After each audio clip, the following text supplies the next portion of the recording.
ជំរាបសួរប្រិមត្តស្វាគមន៍មកកាន់ Channel YouTube របស់ខ្ញុំបាទផៃផាណាទាំងអស់គ្នាយើងមកចាប់អារម្មណ៍ព្រឹត្តិការណ៍អន្តរជាតិសម្រាប់ថ្ងៃទី3ខែមីនាឆ្នាំ2026នេះយើងនៅតែទៅណែមិនឆ្ងាយជុំវិញប្រធានបទសង្គ្រាមដែលបានផ្ទុះឡើងនៅឯមជ្ឈមបូព៌ារវាងសហរដ្ឋអាមេរិកបានចាប់ដៃគូជាមួយនឹងប្រទេសអ៊ីស្រាអែលបានបើកការវាយប្រហារយ៉ាងសន្ធប់បាទគឺផ្នែកផ្លូវអាកាសចូលទៅកាន់ទីក្រុងតេហេរ៉ង់សម្រាប់មេដឹកនាំលោកបាទអាយ៉ាតូឡាអាលីខាមីនីថ្ងៃនេះខ្ញុំបាននឹងលើកយកជ្រុងជាច្រើនមកបញ្ជាក់និងវិវត្តជូនប្រិយមិត្តទាំងអស់គ្នាតាមដានទស្សនាជាមួយនឹងខ្ញុំបាទផាណាបាទប្រិយមិត្តយើងបានជ្រាបហើយថាសង្គ្រាមដែលបានផ្ទុះឡើងកាលពីថ្ងៃទី28បាទខែកុម្ភៈឆ្នាំ2026បាទគឺជាសង្គ្រាមមួយដែលធ្វើឲ្យពិភពលោកភ្ញាក់ផ្អើលខ្លាំងមែនទែននៅពេលដែលសហរដ្ឋអាមេរិកបានអស់ការអត់ធ្មត់ហើយក៏បានចាប់ផ្ដើមនៅប្រតិបត្តិការយោធាយ៉ាងបានន័យថាយ៉ាងខ្លាំងជាមួយនឹងប្រទេសអ៊ីស្រាអែលដែលជាសត្រូវស៊ូពូជស៊ីសាច់ហុតឈាមស្រាប់របស់ប្រទេសអ៊ីរ៉ង់ខ្ញុំបាទនឹងចាប់ផ្ដើមលើកយកជ្រុងខ្លះៗដើម្បីនឹងបង្ហាញជូនប្រិយមិត្តឲ្យដឹងនៅដំណើរដើមទងមកទល់នឹងថ្ងៃនេះមានការជជែកវែកញែកដោយច្រើនប៉ុន្តែតាមរយៈខ្ញុំបាទក៏មានបានន័យថាគំនិតរំលេចឡើងខុសប្លែកពីការលើកឡើងពីអ្នកសារព័ត៌មានឬក៏អ្នកដែលវិភាគជាច្រើនក៏មានទស្សនៈរៀងៗខ្លួនខ្ញុំបាទបានបូកសរុបទស្សនៈខ្លះបានន័យថាស្របគ្នាដែរហើយខ្ញុំបាទក៏មានទស្សនៈផ្ទាល់ខ្លួនលើកឡើងជុំវិញសង្គ្រាមដែលបានផ្ទុះឡើងនៅមជ្ឈមបូព៌ាមកទល់នឹងថ្ងៃទី3បាទខែមីនាឆ្នាំ2026នេះបាទគឺអ៊ីរ៉ង់បានធ្វើការតបតបាទជាមួយនឹងប្រជាមិត្តរបស់ខ្លួនដែលមានអាមេរិកអ៊ីស្រាអែលពីថ្ងៃផ្ទុះលើកទី1ប៉ុន្តែបាទចូលដល់ថ្ងៃនេះអ៊ីរ៉ង់បានបាញ់គ្រាប់មីស៊ីលរបស់ខ្លួនឆ្លើយតបទៅកាន់បាទគឺថាទីតាំងប្រទេសចំនួនជាង10ប្រទេសរួចរាល់ទៅហើយដែលភាគច្រើនសុទ្ធសឹងតែមានមូលដ្ឋានកងទ័ពយោធារបស់សហរដ្ឋអាមេរិកនៅទីតាំងនោះផងដែរបាទដូច្នេះសង្គ្រាមនេះមិនមែនជាសង្គ្រាមមួយដែលធ្វើឡើងរវាងអ៊ីរ៉ង់និងអ៊ីស្រាអែលហើយនិងអាមេរិកតែប៉ុណ្ណោះទេគឺសង្គ្រាមបានផ្ទុះឡើងរវាងអ៊ីរ៉ង់និងបណ្ដាប្រទេសជាច្រើនដែលភាគច្រើនគឺជាសម្ព័ន្ធមិត្តរបស់មហាអំណាចសហរដ្ឋអាមេរិកនឹងតែម្ដងបាទប្រិមិត្តយើងមកតាមដានបន្តិចជុំវិញការស្លាប់របស់លោកបាទអាយ៉ាតូឡាអាលីខាមីនីខ្ញុំបានចង់ជម្រាបជូនពីប្រវត្តិរបស់លោកអាយ៉ាតូឡាបន្តិចលោកគឺជាមេដឹកនាំទី2ដែលមានអំណាចស្មើទៅនឹងអាទិទេពបាទគឺនៅក្នុងប្រទេសអ៊ីរ៉ង់បានកាន់អំណាចបាទគឺរយៈពេល74ទសវត្សរ៍មានន័យថាជាង35ឆ្នាំលោកត្រូវបានគេបានជ្រើសតាំងបាទគឺជាមួយនឹងការដឹកនាំអ៊ីរ៉ង់នេះបែបសាសនាអ៊ីស្លាមនិកាយស៊ីអ៊ីតលោកអាយ៉ាតូឡាអាលីខាមីនីនេះគឺជាអ្នកសិក្សាគម្ពីរបាទគឺកូរ៉ានរបស់សាសនាអ៊ីស្លាមនេះយ៉ាងស៊ីជម្រៅយុវវ័យរបស់លោកគឺលោកបានចំណាយទៅលើការសិក្សាស្រាវជ្រាវចងក្រងបាទគឺគម្ពីរសម្រាប់ដាក់ឲ្យសាសនិកអ៊ីស្លាមនិកាយស៊ីអ៊ីតទាំងអស់នៅអ៊ីរ៉ង់ដើម្បីអនុវត្តទៅតាមច្បាប់នៃសាសនាមួយនេះដែលគេដឹងថាទោះនៃសាសនានៅក្នុងរបបរបស់លោកអាយ៉ាតូឡានេះខ្លាំងសឹងតែលើសច្បាប់ប្រទេសទៅទៀតមានន័យថាកន្លងមកលោកបានអនុវត្តបានន័យថាច្បាប់សាសនានេះស្ត្រីភេទមិនអនុញ្ញាតឲ្យពាក់មួកបែបសាសនាអ៊ីស្លាមហ្នឹងគឺចេញសក់ទេកាលណាចេញនឹងរងនៅទោសសាសនាមានការដាក់ទណ្ឌកម្មខ្លះមានដល់ថ្នាក់បាត់បង់អាយុជីវិតទៀតផងនេះគឺជាអ្វីដែលអ៊ីរ៉ង់បានធ្វើឡើងឬក៏នៅក្នុងការដឹកនាំរបស់លោកអាយ៉ាតូឡាអាលីខាមីនីបាទការស្លាប់របស់លោកអាយ៉ាតូឡាអាលីខាមីនីនេះគឺជាការបញ្ចប់យុគសម័យនៃមេដឹកនាំកាន់អំណាចយូរបំផុតម្នាក់នៅឯតំបន់មជ្ឈមបូព៌ាបាទប្រិមិត្តពលគឺលោកមិនត្រឹមតែជាអ្នកដឹកនាំនយោបាយកម្ពុជារបស់អ៊ីរ៉ង់ទេ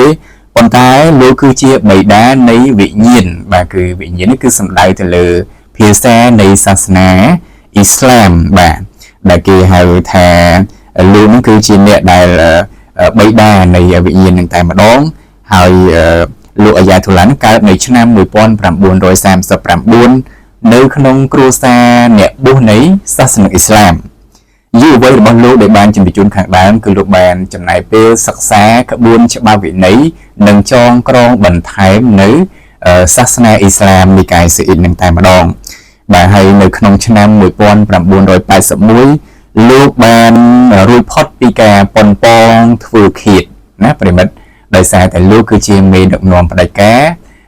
ផងនោះអញ្ចឹងមានទាំងសត្រូវពីចម្ងាយហើយមានទាំងរនុកក្នុងនៅក្នុងប្រទេសអ៊ីរ៉ង់ដូច្នេះនៅឆ្នាំ1981នោះលោកបានមានគេថាគ្រោះថ្នាក់កើតឡើងហើយដៃខាងស្ដាំរបស់លោកត្រូវបានពិការ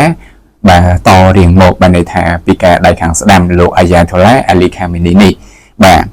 យើងទៅមើលជ្រុងផ្សេងទៀតបាទការប្រជុំមុខជាមួយនឹងគោលនយោបាយការបរទេសជាមួយនឹងលោកខាងលិចនេះសំដៅទៅលើមហាអំណាចអាមេរិកជាមួយនឹងមហាអំណាចបាទគឺសេដ្ឋកិច្ចនៅតំបន់អឺរ៉ុបជាដើមហ្នឹងបាទគឺថាលោកមិនឈរនៅបណ្ដាប្រទេសខាងកើតក៏មិនឈរនៅជាមួយនឹងបណ្ដាប្រទេសខាងលិចដែរប៉ុន្តែលោកនៅកណ្ដាលអញ្ចឹងលោកចង់ពង្រឹងសាសនាអ៊ីស្លាមរបស់លោកនេះនៅអ៊ីរ៉ង់នឹងឲ្យបានរឹងដោយដៃថែបអញ្ចឹងហើយមហិច្ឆតារបស់លោកអាយ៉ាតូឡាអាលីខាមីនីនេះបំណងផ្សព្វផ្សាយសាសនាអ៊ីស្លាមនិកាយស៊ីអ៊ីតនេះគឺគ្រប់គ្រងពិភពលោកបាទរឿងគ្រប់គ្រងសាសនានេះខ្ញុំបានបើកវងកញ្ចក់បន្តិចហេតុអីបានសំណួរមួយយើងយើងនៅរៀនក្តីឬក៏យើងបច្ចុប្បន្នធំហើយក្តីតែមានចម្ងល់ថាហេតុអីបានគេផ្សព្វផ្សាយសាសនាខ្លះគឺផ្សព្វផ្សាយដើម្បីគេហៅថាចូលរួមចំណែកផ្សាយនៅអំពើល្អនៃព្រះជាម្ចាស់របស់ពួកគេកាលណាគេបាននាំដំណឹងល្អទៅកាន់មនុស្សកាន់តែច្រើនគេគឺជានារសាគេគឺជា spokesman អ្នកនាំសាររបស់អាទិទេពរបស់គេអ្នកនាំសាររបស់ព្រះជាម្ចាស់របស់ពួកគេចែកចាយទៅកាន់មនុស្សជាច្រើនដូច្នេះគេបានផលកុសលគេបានអ្វីដែលគេហៅថាព្រះជាម្ចាស់របស់គេនឹងប្រទានពរនិងផ្ដល់រង្វាន់ជូនដល់ពួកគេនេះជាការផ្សព្វផ្សាយសាសនាទូទៅខ្ញុំបានអត់បញ្ជាក់ថាសាសនាណាទេប៉ុន្តែសម្រាប់មេដឹកនាំនៃសាសនានីមួយឧទាហរណ៍ថាសាសនាអ៊ីស្លាមនិកាយស៊ីអ៊ីតនេះអញ្ចឹងលោកខាមីនីចំណាយពេលជាច្រើនឆ្នាំដើម្បីចងក្រងនៅក្បួនច្បាប់ដើម្បីអនុវត្តនៅក្នុងប្រទេសអ៊ីរ៉ង់នៅពេលដែលសាសនានេះត្រូវបានជ្រួតជ្រាបខ្លាំងអញ្ចឹងគេនឹងបញ្ជូនបាទគេថា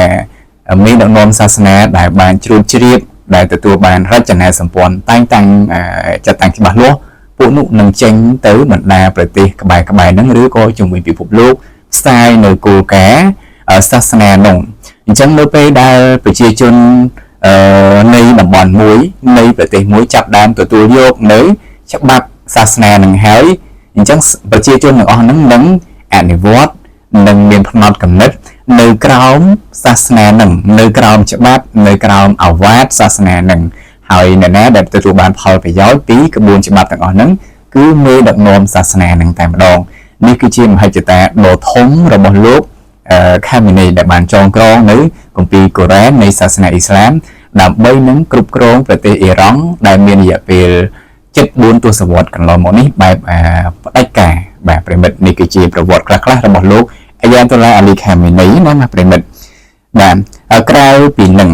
ក្រៅពីចងក្រងច្បាប់បាទគេថាសាសនាអ៊ីស្លាមលោកអាយ៉ាតូឡានេះបាទគឺខាមីនីនេះក៏បានគិតអំពីសត្រូវពីខាងក្រៅផងដែរហើយសត្រូវនៅក្បែរខាងរបស់លោកនៅមជ្ឈមបូព៌ាគឺជាប្រទេសអ៊ីស្រាអែលលោកតែងតែប្រកាសក្តែងថាអ៊ីស្រាអែលនឹងមិនត្រូវបានអនុញ្ញាតឲ្យមានវត្តមាននៅក្នុងទឹកដីមជ្ឈមបូព៌ាទេហើយបើមានឱកាសគឺនឹងបានន័យថាកម្ចាត់ចោលពីមជ្ឈមបូព៌ាទៀតផងពាក្យសម្ដីនេះហាក់ដូចជាហិង្សាហាក់ដូចជាមានការរើសអើងជាតិសាសន៍មួយស្របពេលដែលអ៊ីស្រាអែលនេះគេបានជារដ្ឋឯករាជ្យមួយចាប់តាំងពីសង្គ្រាមលោកលើកទី2បានបញ្ចប់ដូច្នេះអង្គការសហប្រជាជាតិបានទទួលស្គាល់ថារដ្ឋអ៊ីស្រាអែលគឺជារដ្ឋឯករាជ្យមួយនៅក្នុងតំបន់មជ្ឈមបូព៌ាបាទដូច្នេះពាក្យសម្ដីរបស់មេដឹកនាំអ៊ីរ៉ង់នេះធ្វើឲ្យមានការប្រកាន់ពូជសាសន៍និងធ្វើឲ្យប្រជាជនអ៊ីស្រាអែលមេដឹកនាំអ៊ីស្រាអែលគ្រប់ចំនួនតែងតែប្រាប់គ្នាថា អ៊ីរ៉ង់គឺជាសត្រូវដ៏ធំមួយនៅក្បែរខាងនៅតំបន់មេឆាបូពីដូច្នេះគេប្រាប់កូនចៅគេឲ្យមានការប្រុងប្រយ័ត្នជាទីបំផុតសត្រូវក្នុងតំបន់មេឆាបូពីជាមួយគ្នាអ៊ីរ៉ង់បានបង្កើតនៅអាវុធមីស៊ីលជាច្រើនបាទរោងចក្រផលិតគ្រាប់មីស៊ីលរបស់អ៊ីរ៉ង់រាប់ពាន់ទីតាំងនៅក្នុងតំបន់ទីតាំងភូមិសាស្ត្រស្មុគស្មាញរបស់អ៊ីរ៉ង់គឺសម្បូរទៅដោយរូងភ្នំជាច្រើនហើយខាងក្រោមរូងភ្នំនោះគឺជាភាគច្រើនគឺជារូងចក្រមជ្ឈមណ្ឌលចម្រាញ់បាសារធាតុអ៊ុយរ៉ានីញ៉ូមដែលអាចផលិតទៅជាគ្រាប់បរមាណូឬក៏យើងហៅថាភាសាអង់គ្លេសគឺហៅថាគ្រាប់នុយក្លេអ៊ែរដែលជាគ្រាប់មួយដែលយើងថាបំផ្លាញលោកនោះតែម្ដងអ៊ីរ៉ង់តែងតែបានន័យថារៀងក៏រៀងនិយាយបង្វែរដែនជាមួយនឹងសន្ធិសញ្ញាបានន័យថាលុបបំបាត់មិនឲ្យមានការវិវត្តនៃចលនាណាមួយសកម្មភាពណាមួយដែលឲ្យមានអាវុធនុយក្លេអ៊ែរកើតឡើងជាមួយនឹងមហាអំណាចសេដ្ឋកិច្ចឬក៏បាទគេថាអាមេរិកបាទឬក៏អង្គការដែលគ្រប់គ្រងសហជាតិអ៊ុយរ៉ានីញ៉ូមហ្នឹងគឺมันមានអនុញ្ញាតឲ្យវិវត្តនោះទេអ៊ីរ៉ង់តែងតែបដិសេធកន្លងមកដូចជាធ្លាប់ចេញវិញដែរនៅក្នុងឆ្នាំ2018កាលនោះអាណត្តិរបស់លោកប្រធានាធិបតី Donald Trump លើកទី1អញ្ចឹងអ៊ីរ៉ង់បានប្រកាសចេញម្ដងហើយលោក Donald Trump ខឹងខ្លាំងតាំងពីពេលហ្នឹងមកដូច្នេះវាអត់មានរឿងអីចៃដន្យទេដែលឆ្នាំ2026នេះបាទត្រាំដដែលប៉ុន្តែមកជាលើកទី2បាទគឺ The Art of the Comeback បាទគឺរបស់លោក Trump គឺជាយុទ្ធសាស្ត្រមួយរបស់លោកដែរលោកប្រើតាំងពីលោកនៅជាអ្នករកស៊ីអញ្ចឹងមកនយោបាយលោកនៅតែប្រើយុទ្ធសាស្ត្រ The Art of the Comeback នេះគឺចាត់ការជាមួយនឹងប្រទេសអ៊ីរ៉ង់ដដែលទេនេះគឺជាសាវតាសំខាន់ដែលខ្ញុំបាទចង់រំលឹកជូនអស់លោកអ្នកមានការលើកឡើងថាហេតុអ្វីបានជាអាមេរិកអាចវាយចូលទៅក្នុងទឹកដីអ៊ីរ៉ង់បានដោយងាយហើយអាចសម្លាប់មេដឹកនាំកំពូលក្នុងថ្ងៃទី1គឺនៅថ្ងៃ28ខែកុម្ភៈនឹងតែម្ដងតែមួយថ្ងៃទេអាចសម្លាប់ទៅដល់មេដឹកនាំកំពូលបានរឿងនេះគឺមិនមែនជារឿងបានន័យថាធ្វើនឹកឃើញថ្ងៃហ្នឹងធ្វើស្អែកទេគឺជាការរៀបចំយ៉ាងយកចិត្តទុកដាក់បាទដោយប្រព័ន្ធស៊ើបការសម្ងាត់របស់អាមេរិកជាច្រើនហើយយើងដឹងហើយថាអ៊ីរ៉ង់នេះបានទិញនៅប្រព័ន្ធការពារដែនអាកាស Khairat-Missile ពីប្រទេសរុស្ស៊ីបាទកន្លងមកដើម្បីនឹងការពារដែនអាកាសរបស់ខ្លួនបាទខ្ញុំបានចង់រំលេចអំពីទីតាំងភូមិសាស្ត្រសន្តានដីរបស់ប្រទេសអ៊ីរ៉ង់គឺអំណោយទានខ្លាំងមែនទែនបាទន័យថាព្រំដែនទាំងអស់នៃប្រទេសអ៊ីរ៉ង់ពោពេញទៅដោយឬក៏សុទ្ធសឹងទៅដោយភ្នំប្រៀបដូចជារបងបាទគេថាព័ទ្ធជុំវិញព្រំដែនទាំងអស់បាននៃប្រទេសអ៊ីរ៉ង់ហើយមួយខាងទៀតគឺជាសមុទ្រមហាសមុទ្រណាប្រិមិត្តអញ្ចឹងកន្លងមកបានន័យថាមិនមានសត្រូវណាអាចវាយចូលអ៊ីរ៉ង់បានដោយងាយនោះទេស្ទើរតែមិនមានផងតាំងពីប្រហែល10ឆ្នាំមកនេះសូម្បីតែអ៊ីស្រាអែលហ្នឹងក៏វាប្រហាររដងប្រើតែមីស៊ីលទេអាមេរិកក៏ដោយអញ្ចឹងនៅថ្ងៃចុងក្រោយហ្នឹងនៅថ្ងៃទី28ហ្នឹងប្រិមិត្តការវាយប្រហារហ្នឹងក៏វាប្រហារតាមរយៈអាកាសផងដែរប្រិមិត្តឃើញទេបានន័យថាទីតាំងភូមិសាស្ត្ររបស់អ៊ីរ៉ង់គឺអំណោយទានមានភ្នំព័ទ្ធជុំវិញបាទដូច្នេះហើយធ្វើឲ្យរាល់ការវាយប្រហាររបស់អាមេរិកក្តីរបស់អ៊ីស្រាអែលគឺត្រូវតែធ្វើឡើងតាមរយៈអាកាសដែនការពារខេត្តរបស់រុស្ស៊ីហ្នឹងមានការលើកឡើងថាបានខ្វាក់ភ្នែកបានបិទភ្នែកក៏ដោយច្បាប់ហ៊ាននិយាយថាបើសិនជាប្រព័ន្ធការពារខែហ្នឹងភ្នែកភ្លឺក៏ដោយចុះក៏មិនអាចការពារមេដឹកនាំរបស់ប្រទេសអ៊ីរ៉ង់បាននោះទេខ្ញុំបានមានហេតុផលសំខាន់មួយចំនួនទី1ប្រិមិត្តចាំបានទេការស្លាប់របស់មេទ័ពកំពូលដ៏មានប្រជាប្រិយភាពម្នាក់គឺលោកកាស៊ីមសូឡៃមីនីអ៊ីរ៉ង់មានដឹកនាំភាគច្រើនឈ្មោះសូឡៃមីនីចំគឺមីនីហ្នឹងបាទគឺប្រិមិត្តអាចកត់សម្គាល់បានកាស៊ីមសូឡៃមីនីនេះគឺជាមេទ័ពបាទដ៏អង់អាចក្លាហានស្មោះស្ម័គ្រជាមួយនឹងលោកបាទគឺអាយ៉ាតូឡាអាលីខាមេនីនេះខ្លាំងណាស់បាទគឺមានឥទ្ធិពលហើយមានសមត្ថភាពផ្នែកកងទ័ពផងក៏ត្រូវបានអាមេរិកសម្លាប់ផងដែរបាទគឺនៅក្នុងប្រទេសអ៊ីរ៉ង់របស់ខ្លួននឹងតែម្ដង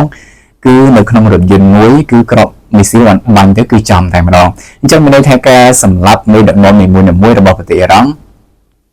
មិនមែនជាការធ្វើឡើងដោយគេហៅថាភ្លាមទេ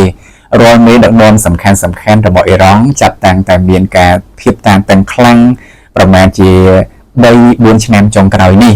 មេដឹកនាំទាំងឡាយរាប់តាំងពីមេតបក្តីបាទរដ្ឋមន្ត្រីការពារជាតិក្តីពួកគេទាំងអស់នោះសុទ្ធសឹងតែចាប់ដោយបានន័យថាប្រព័ន្ធស៊ើបការសម្ងាត់របស់សហរដ្ឋអាមេរិកដែលដឹងថាពួកគេមានទំនាក់ទំនងជាមួយនឹងអ្នកណាគេត្រូវទៅទីណាបាទហើយនេះគឺជាហេតុផលទី1គឺសំដៅទៅលើថាអាមេរិកមានប្រព័ន្ធបាទសន្ទុះមានប្រព័ន្ធបច្ចេកវិទ្យាទំនើបបាទពីអាកាសផ្កាយរណបពួកគេនេះគឺអាច scan ដឹងរូងក្រោមដីទៅទៀតហេតុអីបានខ្ញុំបានហ៊ានលើកឡើងព្រមចាំបានទេនៅពេលដែលយន្តហោះ B2 Spirit របស់អាមេរិកបានទម្លាក់គ្រាប់បែកនៅប្រទេសអ៊ីរ៉ង់កន្លងទៅនោះចំទីតាំងសំខាន់ចំនួនដល់3ទីតាំងមុខទម្លុះភ្នំចូលទៅរាប់គីឡូបាទរាប់100ម៉ែត្រចុះទៅក្រោមហ្នឹងដើម្បីទៅបំផ្ទុះបំផ្លាញទីតាំងស្តុកនៅសារជាតិអ៊ុយរ៉ានីញ៉ូមឬក៏មន្ទីរពិសោធន៍ណាដែលជំរុញដល់ការផលិតគ្រាប់នុយក្លេអ៊ែរបាននេះគឺជាបច្ចេកវិទ្យាដ៏ទំនើបមួយដែលអាមេរិកតែងតែធ្វើឡើងហើយមិនដែលបានប្រាប់នរណាទេអញ្ចឹងរាល់បច្ចេកវិទ្យាថ្មីៗរបស់អាមេរិកភាគច្រើនយើងដឹងនៅពេលដែលអាមេរិកធ្វើប្រតិបត្តិការទេប្រិមិត្តចាំបានទេបាទគឺបែបហ្នឹងអាមេរិកគឺជាមហាអំណាចតាំងពី75-76ឆ្នាំមុនមកម្លេះគេឈ្នះសង្គ្រាមហើយបច្ចេកវិទ្យារបស់គេនេះគឺមិនឈប់មិនឈរទេហើយមនុស្សដែលមានគូក្បាលល្អផ្នែកវិទ្យាសាស្ត្រក្តីផ្នែកបច្ចេកវិទ្យាក្តីអាមេរិកប្រមូលយកទាំងអស់គ្រប់ទ្វីបគ្រប់ប្រទេសបាទឥណ្ឌាល្បីខាង IT ល្បីខ្លាំងអាមេរិកទិញទៅលើកទៅចិត្តផ្ដល់ការងារល្អបាទផ្ដល់លុយច្រើនយូរឆ្នាំទៅផ្ដល់សញ្ជាតិឲ្យទៀតអញ្ចឹងនេះគឺជាអាមេរិកដែលធ្វើមកជារាប់សិបឆ្នាំមកហើយតែងតែមិនចេះអួតអាងនោះទេនេះហេតុផលទី1ដែលខ្ញុំបានលើកឡើងថាទោះបីប្រព័ន្ធខែលរបស់អ៊ីរ៉ង់ដែលទិញពីរុស្ស៊ីមិនខ្វាក់ភ្នែកឬក៏បើកភ្នែកភ្លឺច្បាស់ក៏អាចអាមេរិកសម្លាប់លោកមីនីបានដូចគ្នាហេតុផលទី1គឺបច្ចេកវិទ្យាអាមេរិកទំនើបបាទហេតុផលទី2គឺសំដៅទៅលើការដឹកនាំរបស់មេដឹកនាំផ្ដាច់ការសំដៅទៅលោកខេមនីនេះតែម្ដងបាទនៃបច្ចេកវិទ្យាអាចការពារលោកបានបាទប៉ុន្តែរនុកក្នុងមិនអាចការពារលោកបានទេភាពអយុត្តិធម៌ភាពមិនប្រក្រតីដែលលោកបាន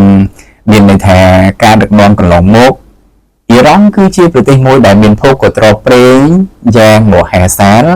ដែលអាចចិញ្ចឹមប្រជាជនអ៊ីរ៉ង់រស់ដោយស្រួលប៉ុន្តែលោកបាទគឺខេមនីនេះបានយកភោគទ្រព្យប្រេងនេះលក់ទៅឲ្យពិភពលោក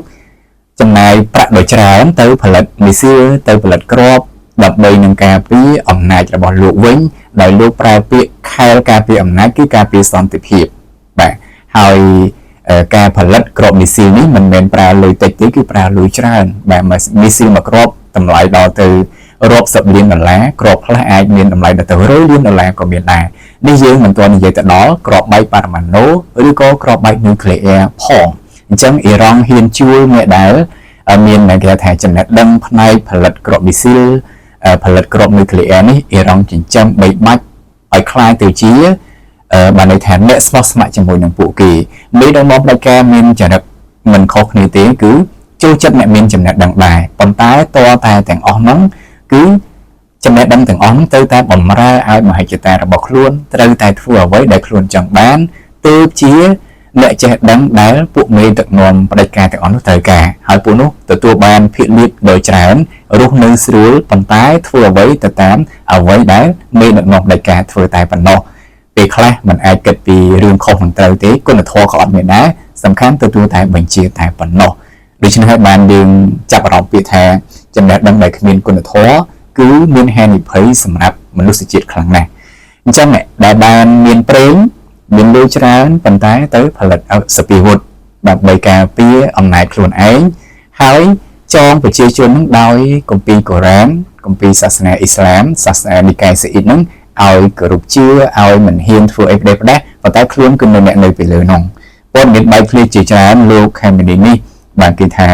ធ្វើបាបស្ត្រីយ៉ាងច្រើនអ្នកផងដែរបាទមានបានន័យថាប្រពន្ធច្រើនហើយស្ត្រីដែលបានមិនអោយឃើញតែរង្វង់មុខនេះស្អាតគឺភាគច្រើនគឺមានតំណែងហើយទទួលរងការធ្វើបាបដោយហិង្សា ដោយលោកខេមនីនេះផងដែរមានដឹកនាំដែលនៅក្បែរខាងរបស់លោក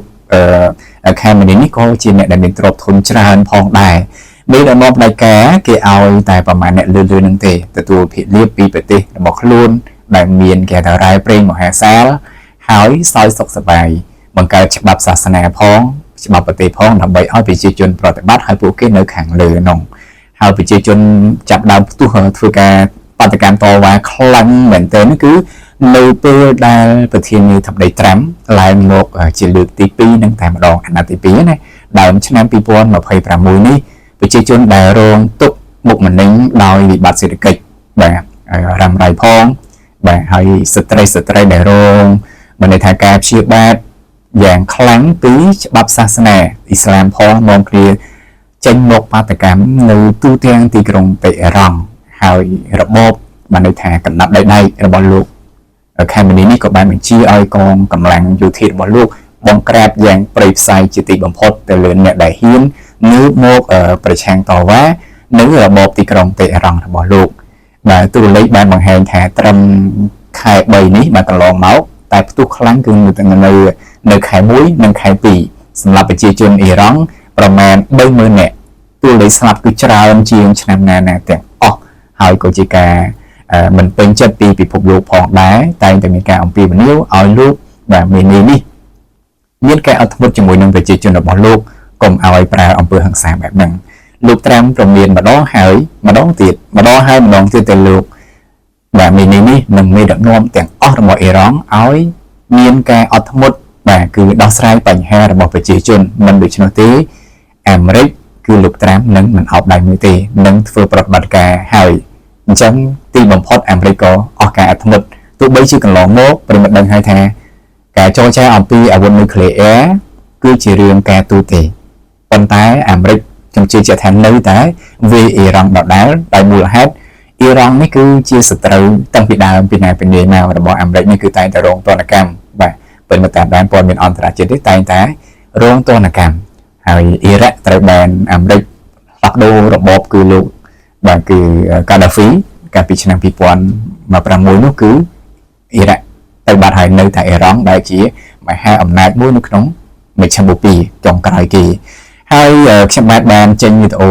នៅក្នុង page ផ្លូវការរបស់ខ្ញុំ Facebook ដែរប៉ុន្តែថ្ងៃនេះនៅក្នុង channel YouTube បញ្ជាក់ជូនថាអាមេរិកនិយាយអ៊ីរ៉ង់គឺមានប្រេងប៉ុន្តែអាមេរិកបានវាយវេណេស៊ុយអេឡាមុនកាលពីដើមឆ្នាំគឺនៅថ្ងៃទី6ខែមករា2026ចាប់លោកនីកូឡាម៉ាដូរ៉ូប្រធានាធិបតីរបស់ប្រទេសវេណេស៊ុយអេឡាតែ4ម៉ោងទេបេសកកម្មតែ4ម៉ោងផងបាទគឺមុននឹងតរងាវចាប់លោកនីកូឡាម៉ាដូរ៉ូទៅបាត់មួយអាទិត្យក្រោយមកបញ្ជូនអ្នករកស៊ីប្រេងមន្ត្រីប្រេងទៅកាន់ទីក្រុងការ៉ាកាសហើយចរចាបូមប្រេងប្រើពាក្យថាសហការអភិវឌ្ឍប្រេងចែកភាគលាភទៅដល់ប្រជាជនវេណេស៊ុយអេឡាជាមួយនឹងអ្នករកស៊ីជាមួយនឹងអាមេរិកអញ្ចឹងអាមេរិកបានទុនប្រេងមួយជាសម្អាងហើយស្រេចដើម្បីនឹងទប់ទល់ស្ថានភាពជាមួយនឹងវិបត្តិប្រេងសកលអាមេរិកមានប្រេងនៅវេណេស៊ុយអេឡាទុនដឹងទេ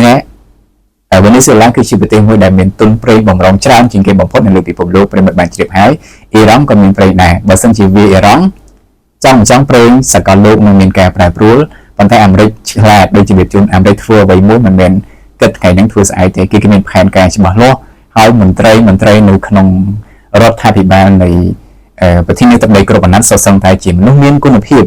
មានបញ្ញាគិតវែងឆ្ងាយទាំងសពាវុធទាំងផ្សេងការទូតឬក៏ទីមេត្រីត្រាំនេះយើងមានមេតបប្រទេសហេសេនេះគឺមេតបសង្គ្រាមហើយរដ្ឋមន្ត្រីការបរទេសបាទគឺម៉ាកូរូប៊ីអូនេះគឺជាអ្នកជំនាញផងដែរបាទចារកម្មគឺជំនាញផងដែរម៉ាកូរូប៊ីអូនេះហើយ JD Vance ដែលជា Vice President ក៏ជាមនុស្សមិនធម្មតាទេសុទ្ធសឹងតែយុវជន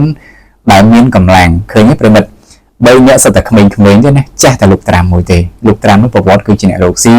ហើយគឺជាអ្នកដែលនិយាយបានន័យថាចម្លែកប៉ុន្តែផ្លាស់ប្ដូរអីក៏លឿនគួរសមផងដែរបាទនេះគឺជាអ្វីដែលខ្ញុំបានជម្រាបជូនហេតុផលចំនួន2ចំណុចថាទោះបីជាអ៊ីរ៉ង់ដែលមានប្រព័ន្ធខែលដែនអាកាសល្អក៏ដោយក៏អាមេរិកនៅតែអាចសម្លាប់លោកមីនីបានហេតុផលទី1បច្ចេកវិទ្យាអាមេរិកតែទំនើបហេតុផលទី2គឺបាទការដឹកនាំរបស់លោកខាំម៉ានីនេះគឺមិនបានធ្វើឲ្យលោកមានសុវត្ថិភាពទេដោយសារតែ trong mình chọn sẽ trả phiếp nơiពេលដែលធ្វើរឿងមិនល្អប្រកាសជាអ្នកដែលនៅជុំវិញខ្លួនមិនសប្បាយចិត្តនោះទេគេអាចនឹងសម្ដែងធ្វើជាស្រឡាញ់ឬក៏ចូលចិត្តគេអាចថានៅក្បែរខាងប៉ុន្តែដើម្បីតែផលប្រយោជន៍ប៉ុន្តែនៅពេលឱកាសមកដល់ភាពបានន័យថាលោភលន់របស់ខ្លួននឹងធ្វើបាបខ្លួនអញ្ចឹងនៅក្នុងទីក្រុងតេរ៉ង់សម្បូរទៅដោយអ្នកមិនពេញចិត្តបាទការដឹកនាំរបស់លោកមីនីនេះក៏ច្រើនដែរជាពិសេសពីសំណាក់ប្រជាជនរបស់ខ្លួននឹងតែម្ដងហើយ CIA ដែលជាប្រព័ន្ធឬក៏បណ្ដាញស៊ើបការសម្ងាត់របស់អាមេរិកជាមួយនឹងអ៊ីស្រាអែលនេះគឺមកទល់នឹងម៉ោងនេះពិភពលោកនៅតែខ្លាចគឺ CIA របស់អាមេរិកនេះគឺមានន័យថាខ្លាំងមែនទែនអាវុធក៏ខ្លាំងបរនុខ្នងក៏ខ្លាំង CIA នេះមានពីពេញពិភពលោកដូច្នេះអាមេរិកចង់ចាប់ឬក៏ចង់បានន័យថាផ្ដួលរបបណាមួយអាមេរិកតែងតែធ្វើបែបនេះប្រិមិត្តឃើញទេវេណេស៊ុយឡាធ្វើតែ4ម៉ោងទេណាប្រតិបត្តិការចាប់លោកនីកម៉ាដូរ៉ូហើយអាចសម្លាប់លោកមេនីនេះដោយគ្រាប់មីស៊ីលរយៈពេលតែមិនដល់24ម៉ោងផងដែលមិនទាន់បញ្ជាកងទ័ពខ្លួនចូលទៅផងដែលមិនអាចគេថាចូលតាមដីបានគឺឱកាសដែលន័យថាដឹងថានៅទីណាទាំងអស់ហើយដោយបើខ្ញុំបាននិយាយចឹងមួយម៉ែត្រទៀតចុះប្រិមិត្តនៅដំណំទាំងឡាយដែលបានស្លាប់កន្លងមកបានន័យថាពួកទាំងអស់នោះមិនមែនមនុស្សធម្មតាទេគឺមានការ